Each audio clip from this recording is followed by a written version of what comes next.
because it would ease Neil's caseload, trying to help Neil because I know how busy he is. So it's a one-off because we're being kind to Neil. I'm being kind to Neil. So I didn't want anyone thinking, oh, 2 meetings on the trot with a very light agenda, but this one was done on purpose. Item 1, apologies for absence. I have apologies for absence from Councillor Ritchie, and he is being substituted by Councillor Hensman. I have no other apologies. Item 2, declarations of interest. Does any member wish to declare the existence and nature of any disclosable pecuniary interest, other pecuniary interest, or non-pecuniary interest relating to items on the agenda, having regard to the Code of Conduct for members? No. Item 3, the minutes. Members, the minutes of the 14th of December are still not unavailable, but I do have the minutes of the 25th of January. Is it your wish that I sign these as a true record? If so, could I have a mover? Move the 25th as a correct record, Chair. Thank you, Councillor Mann. Do I find a seconder? Thank you, Councillor Johnson.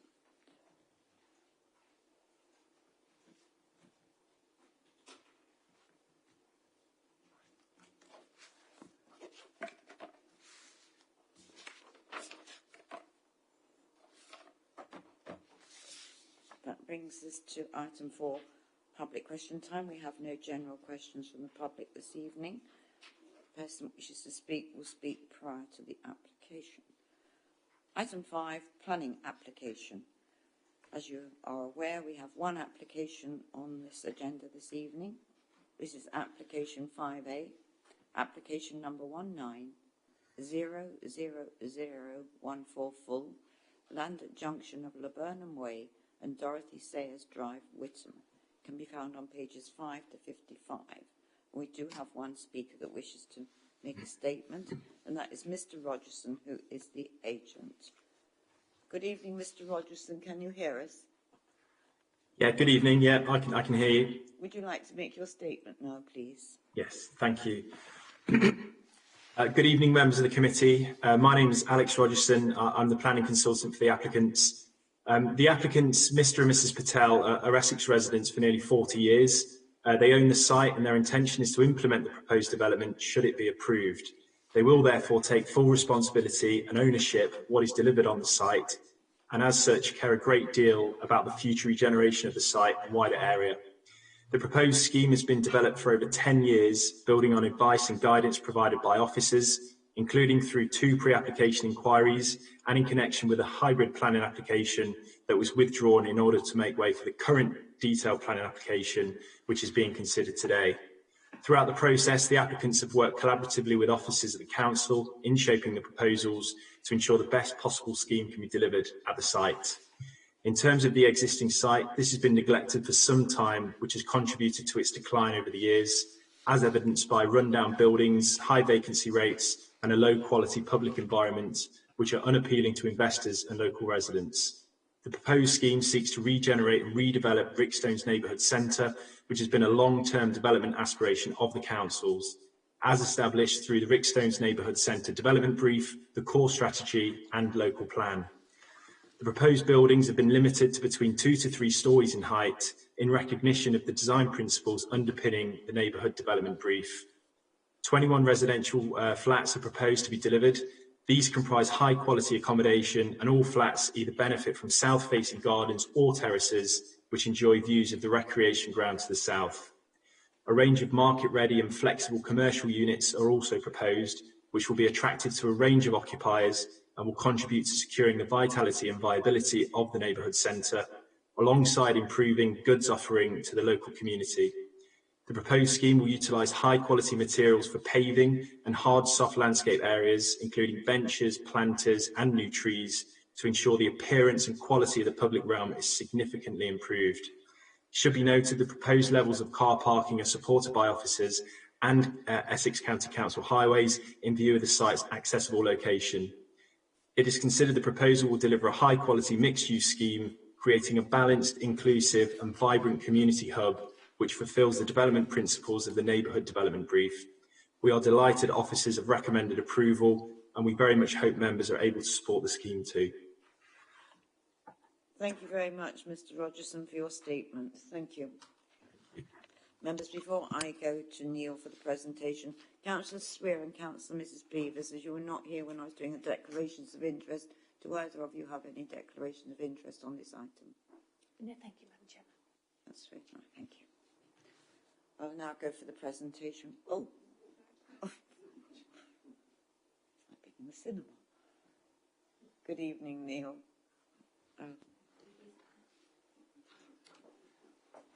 Good evening, members. Thank you, Madam Chair.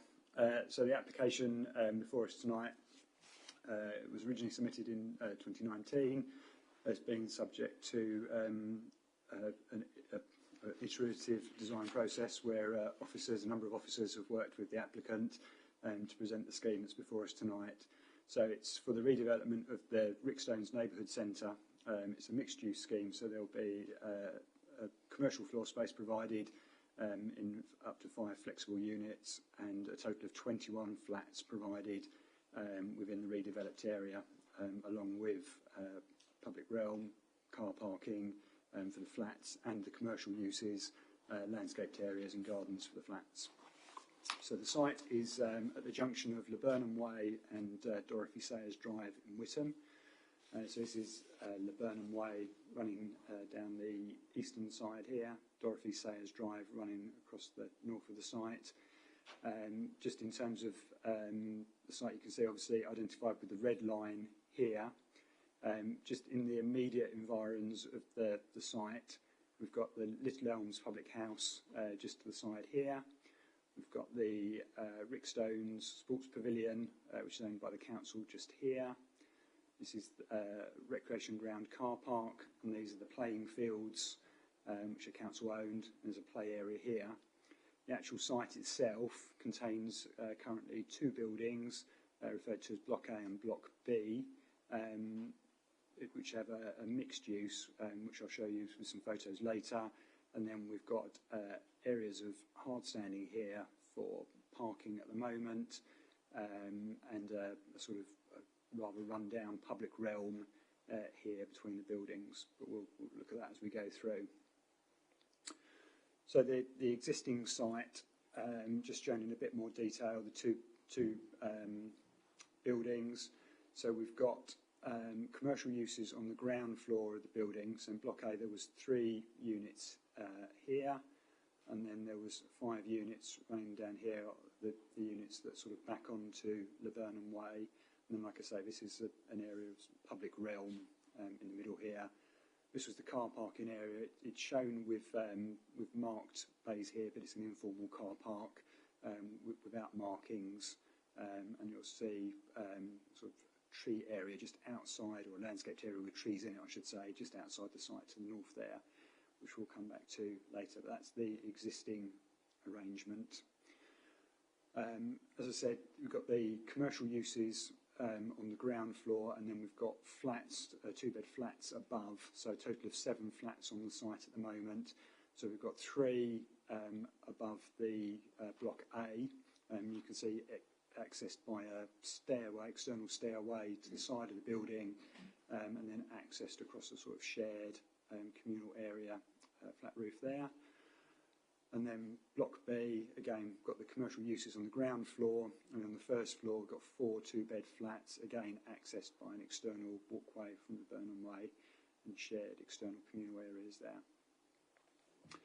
So this is the proposed scheme, which is, as I said, been subject to some discussion.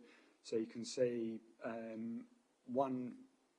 it's designed to appear as one building, so it wraps around the site, facing outwards, addressing both the streets, so addressing both Laburnham Way and Dorothy Sayers Drive, which was one of the key objectives of the design brief. We've got a formal car park set out, so we've got the car park split into 2 areas. We've got a car park here, which is designed, which will be managed for occupants of the residential properties. And then we've got the remaining car park in here, which will be accessible to users of the public house and the commercial units. And then round the back here, you can see we've got amenity space, private amenity space, or sorry, communal amenity space for the residents, which will be enclosed, and then paths running around the outside with the sports pavilion here. So that's not reproduced particularly well, I'm afraid, but what we're trying to show here is this is the ground floor plans. Actually, I think the next one might be a little bit clearer, so I'll move on to that, sorry. So the ground floor plans here show that this building, or this part of the building, in the northern part of the site, will be where the commercial uses are provided. So it's shown to be divided in up to 5 separate units. 4 of the units are proposed to, sorry, 2 of the units, I should say, sorry, are proposed for use as hot food takeaways. In terms of floor space, they mirror 2 of the existing commercial uses, 2 of the existing commercial units on the site, which currently trade as hot food takeaways. The other 3 commercial units have, or are proposed to have, flexible Class E use, which was set out in the committee report, but that includes retail. Flexible because that, by sort of having that different size of units available, that will hopefully help attract commercial operators in and mean that the centre is trading and viable more quickly. Then in terms of the ground floor, we've got access through here. We've got bicycle parking in the middle, and then ground floor accommodation on the units facing onto Laburnum Way. These ground floor units here have small private gardens at the rear here. This is a communal garden here. And then first floor, we've got flats above, and you can see we've got a number of internal stairwells, so all the flats are accessed internally, not externally, as currently is the arrangement. So we've got entrance here, and entrance here, so 3 entrances into the flats leading up.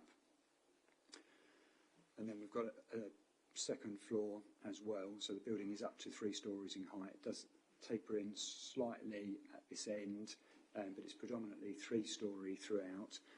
All of the units, all the flats are 2-bedroom flats, with the exception of 1 unit, which is a 3-bed unit. All units have been designed to comply with the nationally described space standards, so they meet or exceed those standards. In terms of elevations, we've got, as the building turns, the elevational drawings are trying to represent that. We've got some illustrations or graphical images of the building just after this, which perhaps give a better representation of the building's appearance. But you can see it's quite a contemporary appearance. Predominant materials include a sort of yellow brick and then a zinc cladding for the sort of the second floor element, sort of, to reduce that mass and provide articulation. Obviously, a lot of glazing along the elevations where the retail units are, as you'd expect. And then on the rear elevation, we've got additional material introduced, a sort of thermo wood, so treated wood cladding applied. So these are just some sections to show the stairwells going up and the heights of the building. Number of bin stores provided, so those access arrangements work in terms of carry distances for residents and also crews sort of emptying the properties. So there's a commercial bin store at the back here, so again internal, so not external, perhaps as the waste is stored external for the commercial units at the moment, and then residents bin stores here, which are accessible again internal. So it's sort of helping make the site more tidy, helping with management in the future, improving the appearance in the public realm. So these are the development impressions that the architect has produced.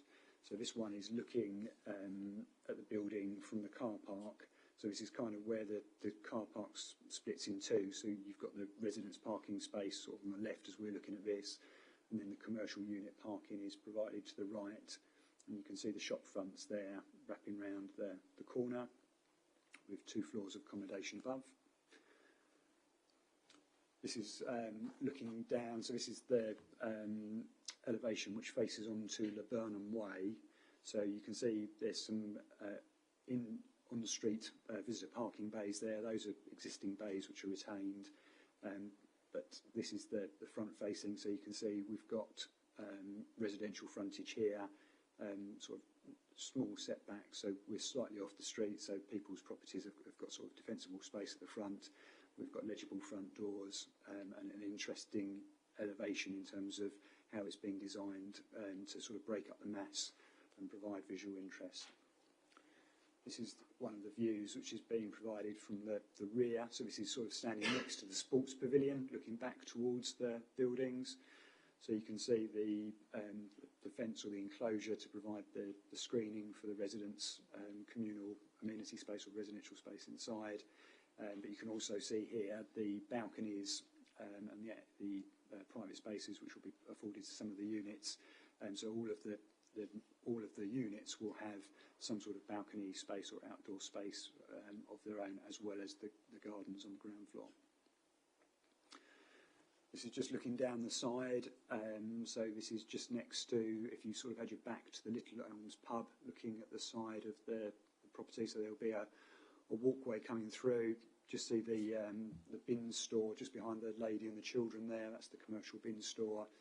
The flat roof above provides a terrace for the residents of those flats up there.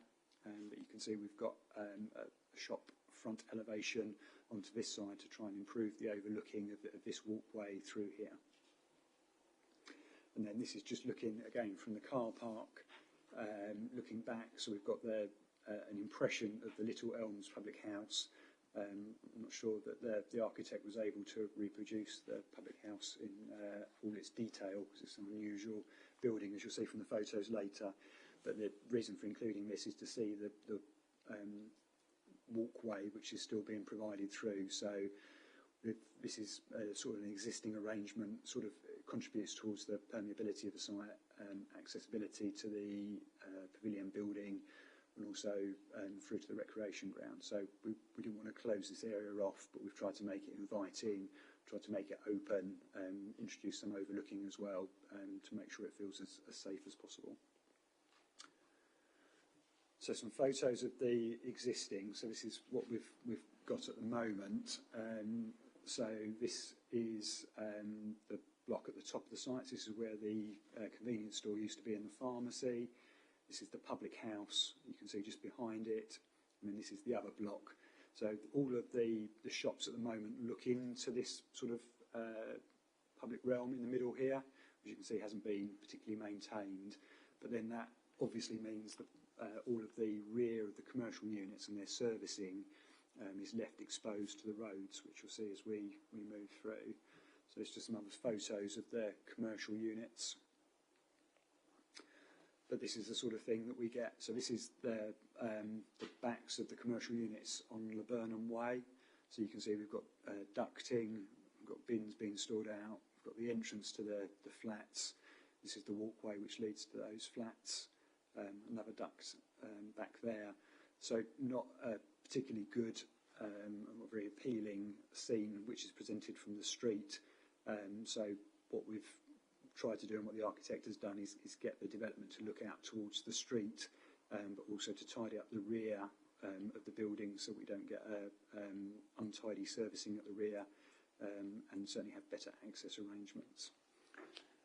This is another view from Laburnum Way, just looking through so you can see the recreation ground beyond and the gap between the two blocks.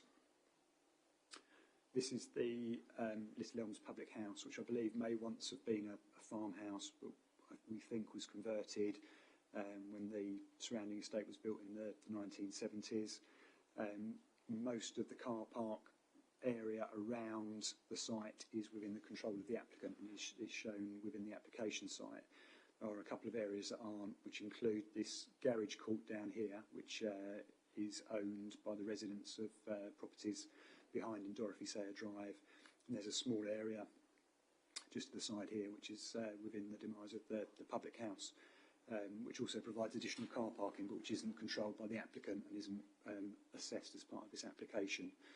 But you can see the pub building has been subject to considerable extension over time, and is as it is at the moment. But this is the front door here, so at least this is sort of fronting out or facing out towards Dorothy Sayers Drive to the north. So just some more photos of the existing shops and the existing arrangements. So this is the backs of the shops backing onto Dorothy Sayers Drive. So this is what you can see from the car park at the moment, the backs of the shops. That's the pub just down over there. And this is the existing walkway between the existing shops or existing shop buildings and the public house. So this is slightly wider. We're losing, in the proposals, we're losing the walkway which leads up to the flats, as you can see here. And we've got the shop front on the side here, so making it a more inviting and safer feeling area to walk through. In terms of surroundings, mentioned the pub already. We've got the Rickstone Sports Pavilion, which is this wooden structure which is owned by the District Council, which is let out at the moment to Valley Green Football Club, and which we understand is predominantly used by the club just at the weekends when there's training and matches on. And then just behind the pavilion there's a BDC-owned car park which serves the recreation ground, not marked out with formal bays, but we think capacity for something like 50 cars. And then just out of shot, a children's play area, which again is owned by the council, and then obviously the recreation ground, football pitches beyond.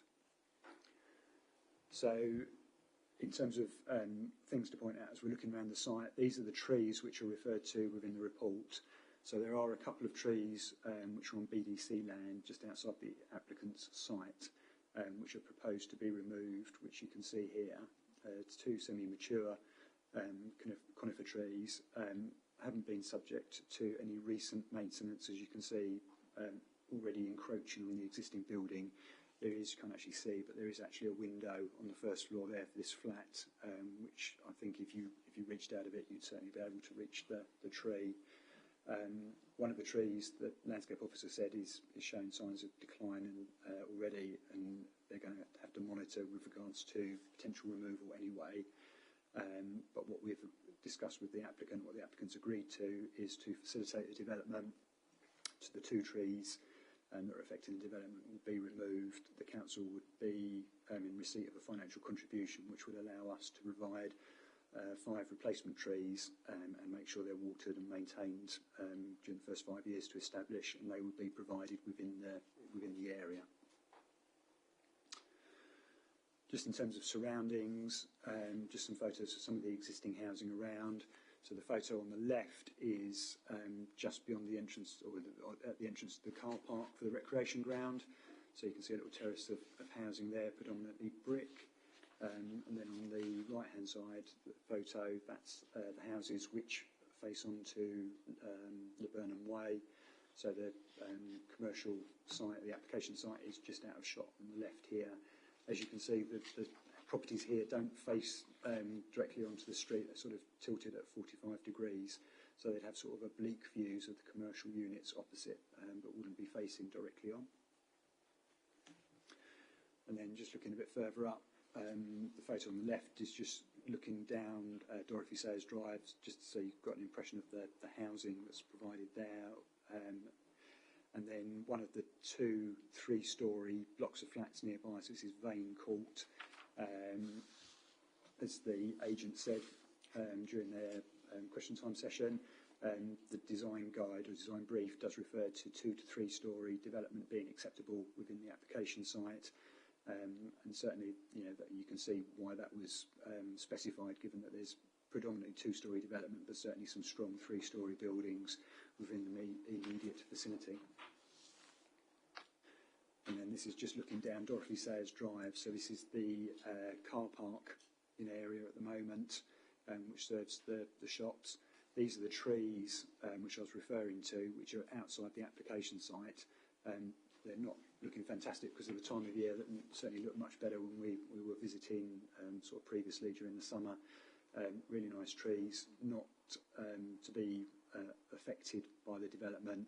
And we have recommended a condition just to make sure that that we have details of any works that goes on near those trees, just to make sure that there's no damage done unintentionally by the contractors when they're carrying out the development. You'll have seen in the report reference to a public art or a sort of a feature wall. from the town council. So this is it. So this is on the side of the what was the convenience store. Officer's view, having sort of canvassed views rather than relying on my own personal judgment of public art, because it can be a little bit subjective. We have discussed it widely within the office. It's not considered to be something which we consider worthy of retention. I think it would be quite difficult to incorporate something of this style within the more contemporary architecture that's being proposed by the applicant here. And whilst it might be technically possible, I think we've seen sort of Banksy works being cut out of walls and being relocated where there's considerable value to them. We're not convinced that that is appropriate or necessary here, but that's the photos. I'm not proposing to go through, you'll be pleased to hear probably, I'm not proposing to go through the development brief in great detail. We've tried to cover it off in the committee report for members. But obviously we can take any questions on it. I think in summary, the situation here is this is adopted planning policy, so this is a supplementary planning document which we have adopted. But as you will see, it was adopted in 2010, so it's getting on for 12 years old now. It hasn't been subject to review in the intervening period. It's certainly an interesting read. We've gone through it obviously several times. Originally, it was envisaged, as you can see from the image there, that the development would cover, or that there would be a comprehensive redevelopment of a larger area. So, in the eyes of the team that put this together, it would have included the parking, the garages owned by the residents on Dorothy Circles Drive, which I pointed out. It would include the Little Elms pub. It would include obviously both the shops. It would include the pavilion owned by the district council. It would own part of the playing fields and the car park, so quite an extensive area. This application was made obviously by the applicant who owns the sort of larger part of the site with the commercial uses and the residential uses. They tried to engage with the owners of the public house who weren't interested. In terms of the council's position, certainly during my involvement, I've become aware that the Pavilion building has been leased out by the council to, as I said, one of the boys' football teams, and is on a relatively long lease. I think it's got 6 or 7 years to run. It's already been running for a few years. So that wasn't possible, given that arrangement, to consider the pavilion building and the car park. So the applicant has made the application based on what they can control and what they can deliver. The brief did set out as an aspiration that a new community building or a new community facility would be provided. But when you've read through that document, you will have seen that the initial schemes that the team drew up back in 2010 all failed on viability, not least because of the community building or a new pavilion building. A couple of further schemes were developed back then and were subject to viability testing. The document on my read is kind of a little bit inconclusive. It suggests that the two schemes, one of which included the public house, one of which didn't, suggested it was viable in 2010, but then it said that the council would have to make decisions about the pavilion and the provision of affordable housing. So I think although the document was clearly trying, and the brief was trying to find a position whereby a new community building or a new community facility could be provided, back in 2010 it was certainly a struggle, and having discussed the matter during this application with the applicants, this scheme is viable on the costings that have been provided, but not by a fantastic margin, and certainly not significantly. There are Section 106 obligations which the applicant has agreed to make, and the 106 will be securing those, and they're set out in the report, but there certainly isn't considerable sums available which would help fund a new building, given the cost of that building. Whilst we haven't had a formal viability assessment done, a viability report was submitted earlier in the application and was subject to scrutiny by the council's viability consultant. By and large, they were happy with the costs and returns. They felt some of the residential values, there was some difference on that, but there wasn't a significant difference. So I feel relatively comfortable saying, having looked at the viability, if the council had been in a position to put the Pavilion building and the car park in, I don't see, based on the quantum of development that we've got here, we would have been able to look at anywhere near the sort of contribution which would be necessary to provide a new Pavilion building on the site, given what we know of costs of community buildings. So that's all I'll say on the development brief, but obviously happy to answer any other questions on that. Just by way of summary, I thought it might be useful just to summarise the existing arrangement and the proposed, just to sort of compare and contrast. So the existing arrangement, there's approximately 726 square metres of tradable floor space available for shops, 176 square metres of hot food takeaway, and the 7 flats. What's proposed is 246 square metres of Class E floor space, so that could include retail, but it also includes sort of commercial business services. It's that sort of more flexible use class. There's pretty much equivalent hot food takeaway provision being provided in 2 units, but we've got 21 flats being provided rather than 7. In terms of parking, there's probably around 25 spaces, perhaps a little bit more, in the informal parking area at the moment. What's proposed by the applicant and what's being demonstrated is 2 parking areas, one which has capacity for 33 spaces, which would serve the commercial uses on the site, including the pub, and 21 spaces which will be provided for the residential units. So that would mean that each residential unit will be provided with 1 parking space. As members will be aware and have seen in the committee report, 2-bed properties would usually have 2 parking spaces per unit. So we're under provision here, but as set out in the report, we consider that is reasonable in this case, given the accommodation and particularly the location. Just to sort of summarise, we accept there are some adverse impacts of development. There usually are. We've tried to set out what those are. So conflict with the design brief would be one.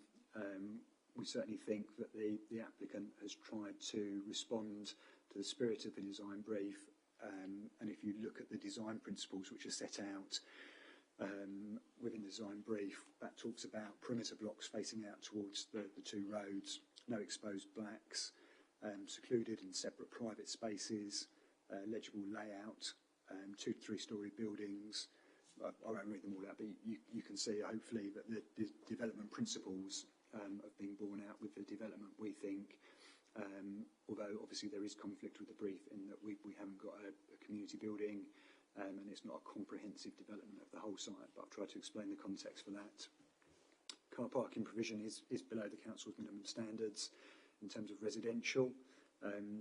It's significantly below the maximum car parking standards for the commercial uses, but obviously commercial is maximum standards, not minimum. So we can't say it's below a minimum threshold there. We think the commercial use or provision is reasonable, given the types of units, types of commercial uses that are likely to come here. I think the pub predominantly serves a local community, perhaps where you've got quite a few people walking, so it doesn't necessarily generate a huge number of car movements. We're looking at convenience shops and services where people will tend to come and go, so not sort of where people are going to be coming and parking for perhaps long periods of time. So there'll be that turnover. We do think it's important that the car park is managed appropriately, so that there is parking provision for commercial users when they turn up. So it is sort of an attractive destination for visitors to come, but also for people to trade from. So that's part of the Section 106 agreement, that we make sure there's proper car parking management arrangements in place. And in terms of adverse impacts, the loss of the 2 trees, although mitigated, would be an adverse impact. In terms of public benefits, delivery of market housing, these are all market housing because the net increase is below 15 dwellings and there's no affordable housing provision to be provided. but these are predominantly two-bed flats, which is something which officers and I think members have been keen to see more of in terms of market delivery. We've got delivery of retail units integral to the buildings. So these are purpose-built, attractive units, which we hope will be attractive to businesses and attract users in. And obviously, if we've got businesses trading there, then that's a facility for all local residents, and also has the benefit, hopefully, of cutting down the need for people to travel, perhaps for the pint of milk or a loaf of bread, or those sorts of top-up shops, maybe if there's a food store as one of the units. We think the site is a good one for residential development. It's well located in terms of access to service and facilities. It offers an opportunity for the residents living here to not rely on a private car, train station employment, food stores, all within reasonable walking distance. And we also think, crucially, the appearance of the area will benefit significantly. We think these are attractive buildings. The materials which are being indicated for the public realm are of a high quality, which is something which the design brief required. And we think certainly we have every confidence that the buildings and the area that would be delivered as part of the redevelopment would be much, much more attractive and stand the test of time much more than the existing buildings that are on site, which are looking quite tired and really aren't contributing to the area. So the recommendation is approval subject to a 106 agreement. I've set out the heads of terms there, but they are largely as in the reports. I won't run through them all again. Save to point out the healthcare contribution, which has now been confirmed. That's just over £5,000. The contributions are relatively low, but that is in part because the development of itself isn't big in terms of residential use. It's just 21 units in total. But also we can only reasonably mitigate the net increase. So there are 7 dwellings there already. So obviously, although they will be demolished, they will be re-provided. So the contributions are all based on the net increase in the number of units. But that's the recommendation, members, subject to completion of the Section 106 agreement and the conditions set out in the report. Officers are recommending approval of the application. Thank you. Thank you very much, Neil, for a very detailed presentation. Thank you. Members, Councillor Abbott. Thank you, Madam Chairman. I know this site extremely well. In fact, for a couple of years when I was young, we lived very close to this, and I remember them being built, which puts my age at a certain level, doesn't it? But they have become extremely run down. Over the years, we've had a number of occasions had to ask the District Council and other authorities to intervene because of fly tipping and vandalism and all sorts of things. I think overall the scheme does bring some benefits, but my feeling is generally one of disappointment. I know officers have put a lot of time into this, but there's some opportunities that have been missed here. And that goes back a long time, as the officer, Neil Jones, said. The original design brief was 12 years ago. And during that time, he referred to community buildings. It was the conscious decision of the planning department, despite us local councillors asking, begging almost, not to do it, to allocate community money to other parts of Witham, notably the Maltings Lane community facility yet to be built. I asked officers quite recently for a rundown of how much, and there's several £100,000 directly allocated and several £100,000 that could be allocated from sites in North Witham and Rivenhall. So that begs the question, why didn't the planning department look to designate some of that community money to North Witham, and particularly to this site, given the development brief that already existed? And furthermore, why did it not do it when BDC itself had demolished the previous community building in Forest Road? Only they can answer that question. I know we as local councillors have raised it time and time again. And so, although it's a nice facility for the football club, which again, actually I used to play for as a teenager a long, long time ago, a huge opportunity has been missed. And as Witham Town Council said, why wasn't the opportunity taken to look for some form of health facility here? Now, BDC tells its members and tells the public repeatedly how wonderful all the developments in Braintree are.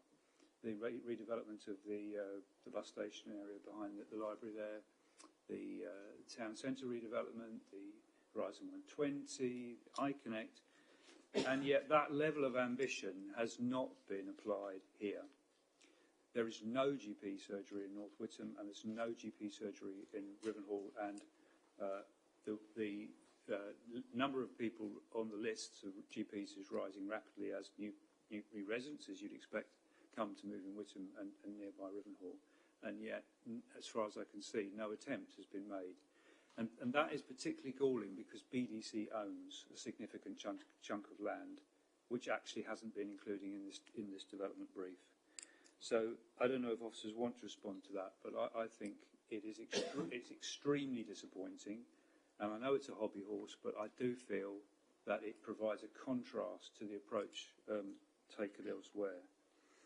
In terms of the design, I suppose it's okay, but I think could do better. And I was surprised, actually, at the quality of the slides. I don't think they did justice to what they were trying to do. Whether the architect's drawing software wasn't up to it, I don't know. But it didn't sort of come across as very wonderful, but I suppose it's sort of average. I could see what they were saying about the fact you've already got the three-storey blocks of flats opposite, so I don't think we could argue too strongly against some element of three-storey. But what it's going to look like when built, it wasn't really clear to me, that clear from the drawings. A further source of disappointment is, of course, but I accept the point the officers made on this in terms of numbers. There's going to be no affordable housing, but I accept the reasons, the policy reasons for that. And all in all, this is essentially a private redevelopment of parts of the site that won't provide any actual direct community benefit, other than obviously the shops and the housing in themselves, which are an improvement on what was there now. A couple of questions, please. Officers said that they looked at the public art within the office. Was any inquiries made outside the office, such as to Witham Town Council or any groups in the area, as to who actually did that public art and when, as to whether it can be traced back to see if more could have been done on that? Second question, on the tree planting in condition 11, it says that the trees at the front nearest Dorothy says are going to be kept. Sorry, it doesn't say that. I know the intention is to do that, but should we be saying in condition 11 that that is referring specifically to those trees, because it doesn't actually say that? I noted the cycle parking, but will there be cycle parking on that wider car parking area for general visitors, so people coming to shops or to the pub, or perhaps to use the nearby pavilion? I'm assuming the answer to this is no. Is there any renewable energy on site? And finally, when the lighting design comes in, who is going to check that? Who's going to actually decide whether the lighting design is fit for purpose, achieves what it wants to, but at the same time doesn't cause a nuisance to residents who live nearby? We've got developments in the area in North Witham and Rivenhall and Silver End where very similar lighting conditions have been imposed, but what's actually gone up doesn't bear any relationship to what the purpose of our policies is. And we're losing the rural feel of the area, actually, very rapidly. Forests of white LED lights visible for long distances across the countryside. We could be, again, doing a lot better on that. So I'll end there, Madam Chairman. Officers can ask the report, but my overall feeling is we could have done a lot better on this. Thank you. Thank you, Councillor Abbott. Who would wish to respond? Neil, would you like to respond, please, or both of you? Thank you. So, in terms of the questions, the public art did make inquiries within the office. Wasn't able to find out anything in terms of its history or provenance, unfortunately. Would have been interesting to know. In terms of did we canvass a wider view, no, we didn't. The Town Council did raise it in their letter. They asked that consideration be given to its retention. We have subsequently had one email last week from a local resident, again asking if it could be retained in some form, but not providing any sort of detail, so I can't sort of add any more to that, I'm afraid. In terms of condition 11, and Councillor Abbott's point about the trees, the condition doesn't explicitly refer to the trees at the front as being retained, but they're outside the application site. So the applicant wouldn't have any, I'm not saying they would want to cut them down, but they wouldn't have any right to cut them down. And what we're looking to do with the condition is require before development commences tree protection measures, and also a method statement for any work within the root protection area of the trees to make sure they're not inadvertently damaged when work is done in the car park or in the surrounding area. There are cycle stands within the car parking area. Apologies that the images didn't reproduce particularly well. I think, in fairness to the architect, they looked pretty clear on the drawing. It's how I've reproduced them. I did have a couple of goes, but my apologies if I've not done the architect and the applicant justice there.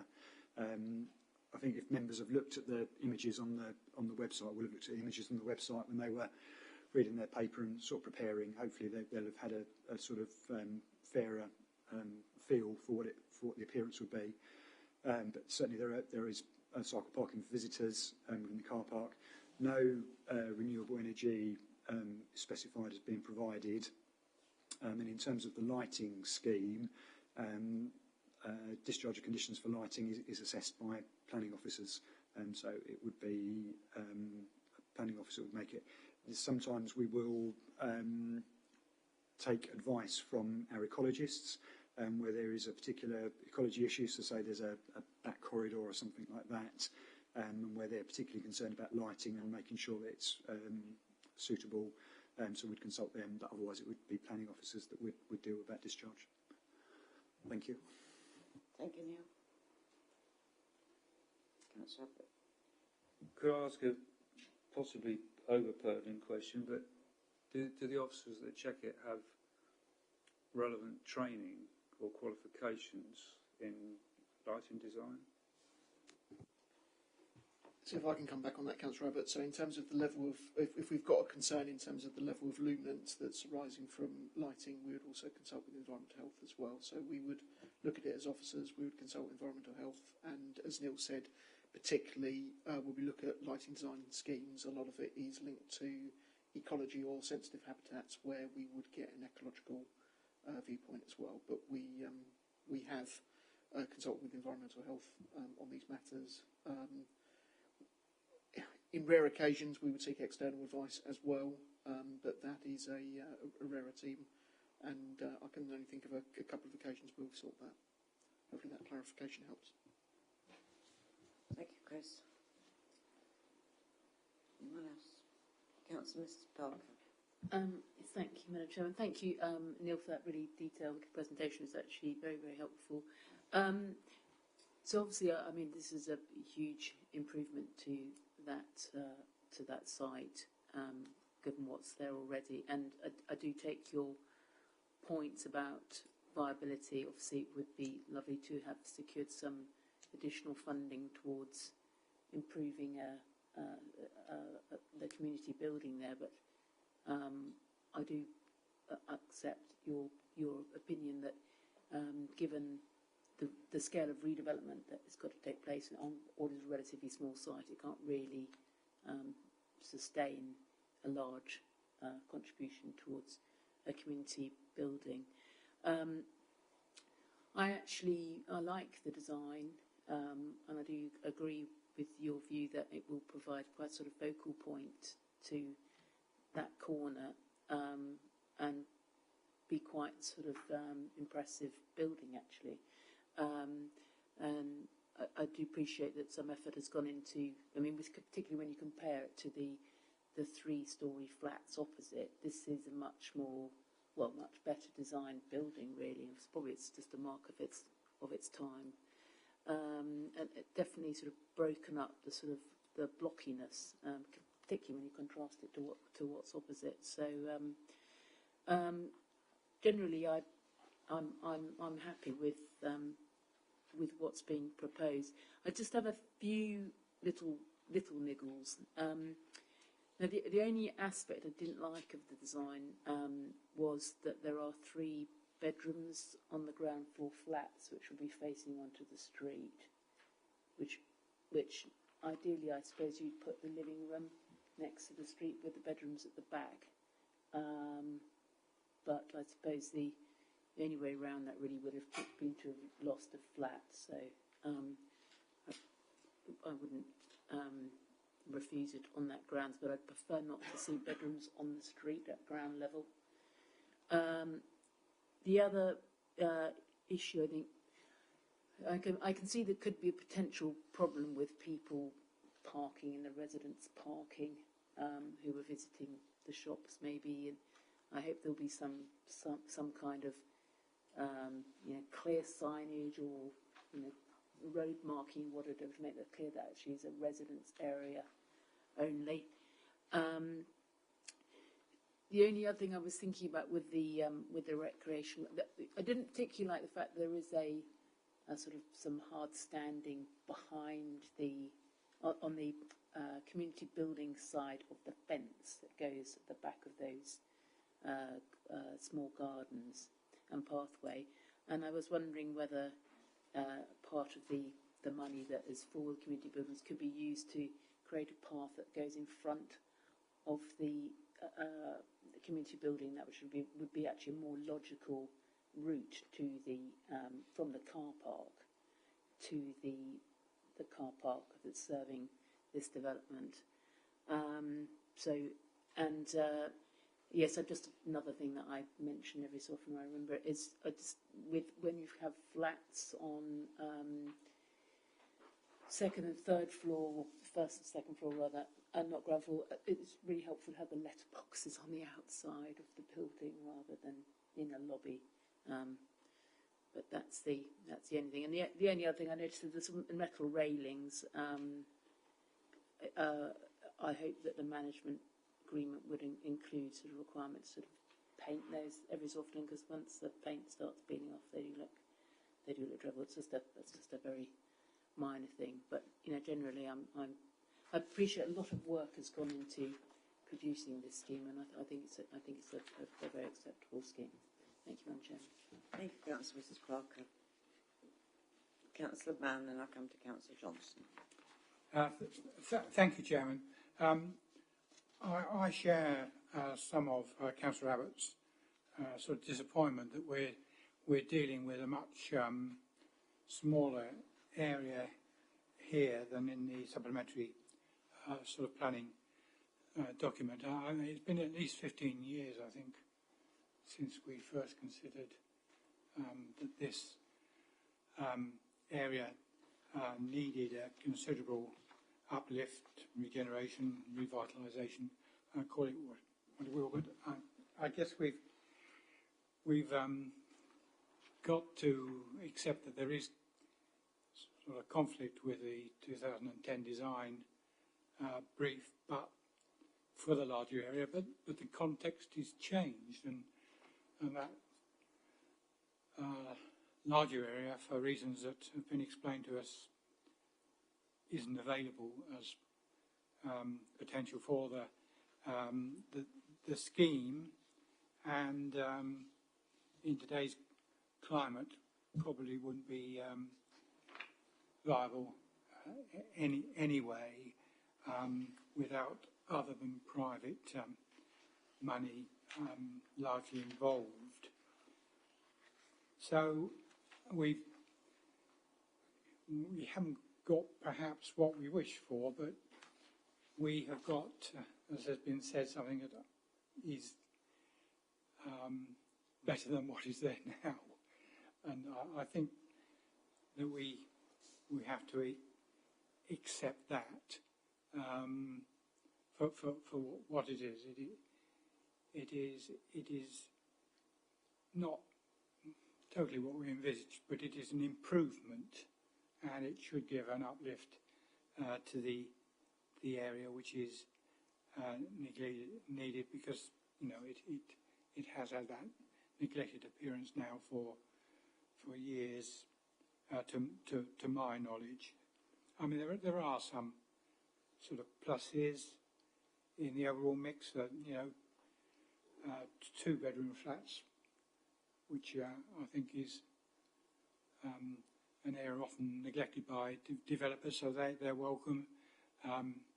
Internal access rather than the external access that is there at the moment, which is very, I think, outmoded. So, I think the officer's overall conclusion is right, is that the advantages of the schemes do, on balance, outweigh the demerits. So I shall support it, Chairman. Thank you, Councillor Mann. Councillor Johnson. Thank you, Madam Chairman. I don't think I've missed it. Was there any provision, or should there any provision be made for electric vehicle charging points?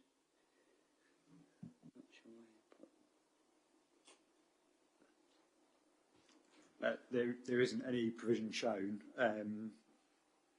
So no, there isn't anything we could put it. What could we do? We could put informative on to ask the applicant to consider that as part of the. I mean, I would imagine it's going to be predominantly the residential spaces where there will be value, given that the parking for the commercial uses is likely to be pretty short stay. But we could do that if that's what members wanted us to do.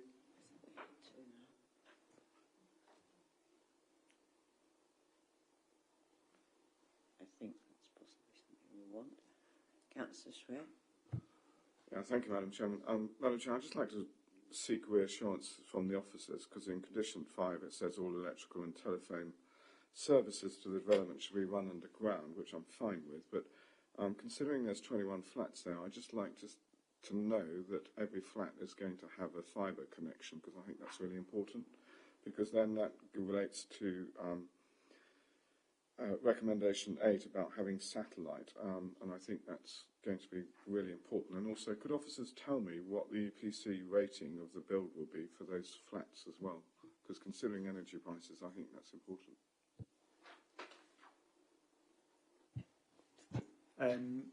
So I couldn't say specifically what's proposed in terms of internet connection or broadband. That's not something we've discussed, but again, we could cover that by informative.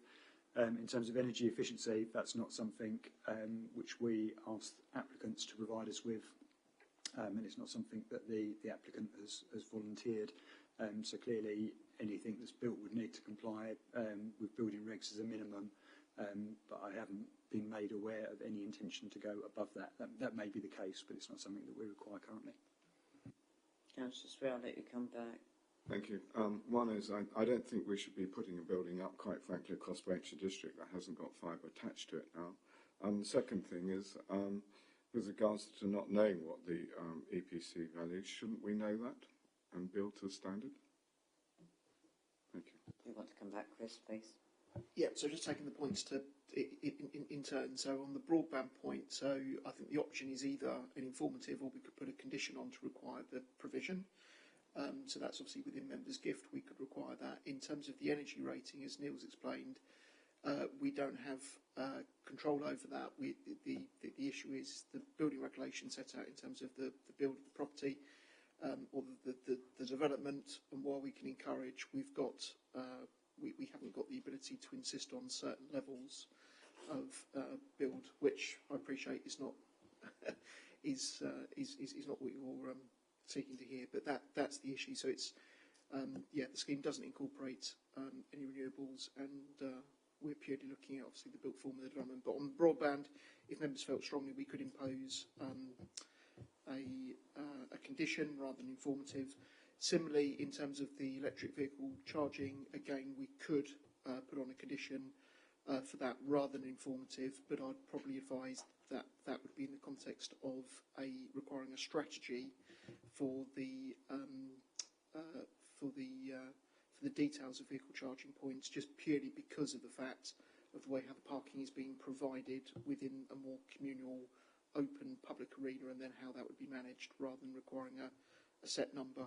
Or we could equally put an informative on, but that's something for members. Thank you. Councillor Mrs. Spray. Thank you, Chairman. Well, I think I'm going to be more positive than negative about this. It's been around a while, and in fact, there's a comment on page 11 down in the last paragraph that the applicants have been seeking to redevelop this since at least 2007. That's 15 years ago. So I think it is about time. The site badly needs redevelopment, and the slides, I mean, I don't know, maybe they didn't show it to its best advantage, but actually I liked what I saw. I like the design and materials. I think, it's modern and it's interesting. I think there's a decent amount of amenity space here, particularly for an urban setting. We've got the communal gardens, some private gardens, balconies. I think that's pretty good, considering the location. And I think, as Councillor Mann said, 2-bedroom flats are, very welcome. We do need sort of smaller residential units, so I like that. And overall, I think the applicant and the officers are to be congratulated. They've obviously worked very hard over a period of time to, to come up with this. Councillor Mann's quite right. We haven't got, everything we wished for. That's quite true. But I think this is immeasurably better than what is there now, significantly so. The retail offering is very welcome. All told, that should help rejuvenate the area. Yes, there are some things to be sorry about. No community centre, but the viability test has, clearly demonstrates that this is not a site. I mean, it's actually fairly small in the great scheme of things in the district, and it's just simply not big enough to be viable in terms of making a more significant contribution towards a community centre. I don't think I'm honestly going to say too much about the lack of a healthcare hub. We know, all of us, we really do know what the situation is in Whittam, but the NHS has to play its part, and I don't think I'm going to say any more on that particular subject this evening. So all in all, I think this is to be applauded. I'm happy to move officers' recommendation for approval. I'd be quite happy to see a condition on broadband provision if officers feel that is suitable, and an informative on electric vehicle charging. Is that what I'm getting from officers? Is I think there should be at least some EV charging points. Other than that, I'm happy with it. So yeah, I'll move officers' recommendation, Chairman. Thank you. Thank you, Councillor. That's with the informative and the condition. Does it find a seconder before I move on? It does in several places. Councillor Horner, you indicate you wish to speak. Yes, Madam Chairman. You said you wanted to speak? Yes. Yeah, would you like to speak now? Yes. Thank you. I agree with what Councillor Spray has said. It's a difficult site. There are existing bits on it which have to be worked around. I think on the whole, it will be a great improvement on a wider area than just the site. Thank you.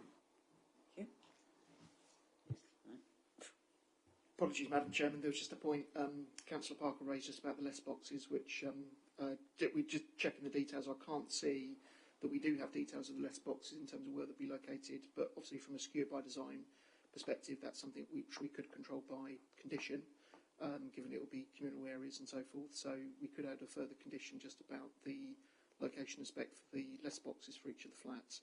And just to give a little bit of comfort, just on the point about the quality of amenity for the units as well, just the point about the flats. The ground floor ones that do face the street, each of the units at the front do have an area of defensible space.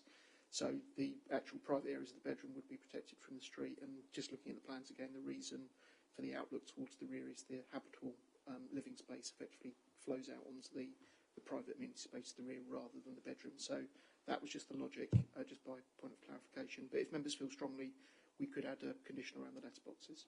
as well. I think it's a very good idea because, I mean, a postman's not going to want to go up and down all those stairs and then they'll get mail popped all over the place. A lot of flats have that kind of thing now, don't they? Are you happy with communal letterboxes, or letterboxes in the communal areas? Yes, on Chairman, ground good floor? idea. Thank Yep. you. And as second, you're happy with that, Councillor Horner? Yes. Yes. Does anyone else wish to add anything new, further, additional? Councillor Spear, you're laughing, but is there anything you want to add? No, thank you, Madam Chairman. I would have liked to see some renewables, but I'm happy that a condition on the fibre and the community boxes for the informative EVs is good. Thank you. Okay, thank you. Well, members, no one else wants to add anything further. Officers, you don't want to add anything further. So I'm going to put this to the vote. It has been moved by Councillor Mrs Spray, seconded by Councillor Horner, that we approve this application with an informative regarding electrical vehicle charging points, a condition regarding broadband connection, and I presume it's a connection for the letter boxes to be in the communal areas on the ground floor. All those in favour? Those against? Abstentions? Well, that's one abstention. That application has been granted. Thank you, members. As I explained at the beginning, this was a one-off, and I have been informed that March is looking very busy. So this is the lull before the storm. Thank you very much indeed. I will close the meeting at 8:22. Thank you very much. Thank you, Alison. Thank you, officers.